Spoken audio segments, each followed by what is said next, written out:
Alors, dans cet exercice, on revient sur les sommes de Riemann. C'est dit dans la question. Exprimez Sn comme une somme de Riemann. Et de toute façon, vous devez y penser parce que le terme de votre somme, c'est un mélange de k et de n. Donc, ça ne peut pas être une... Enfin, a priori, il n'y a pas lieu de penser que c'est une série numérique.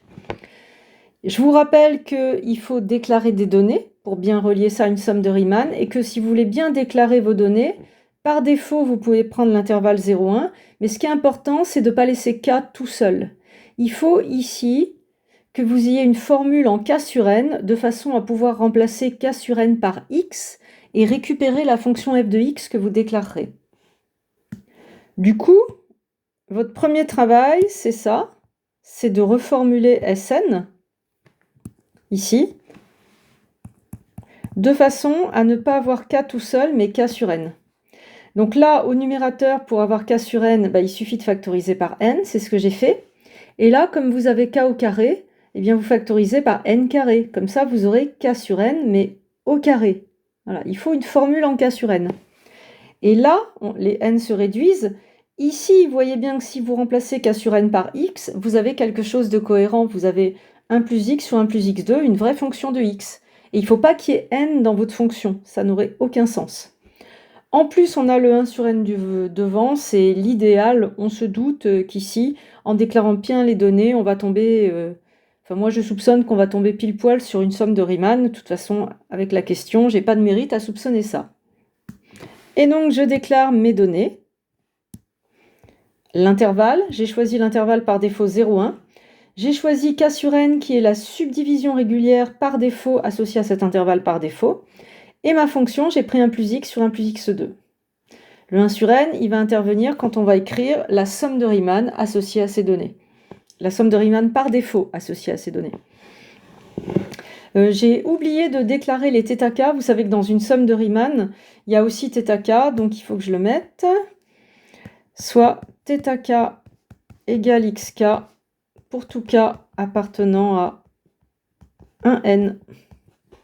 C'est la façon par défaut de prendre une somme de Riemann avec des données comme ça. Et donc, on va vérifier que nos soupçons sont bien fondés, c'est-à-dire que la somme de Riemann, quand on l'écrit avec ces données, on tombe sur Sn, ou un multiple de Sn, à quelque chose près. Et puis, il n'y a pas de problème, hein. Quand on écrit la somme de Riemann sigma n par défaut associé, on va trouver ça, puisque c'est b-a sur n, donc 1 sur n, somme des f de θk. Donc on tombe pile poil sur ça. Je vous rappelle la formule, égale b-a sur n, somme de k égale 1 à n des f de θk. Et on observe S sigma n égale Sn. On a donc répondu à la première question.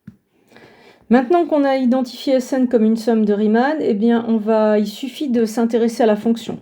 Si votre fonction est intégrable sur le segment, alors n'importe laquelle de ces sommes de Riemann converge vers l'intégrale si le pas tend vers 0. Donc là, on est bien sur un segment, il n'y a pas de problème.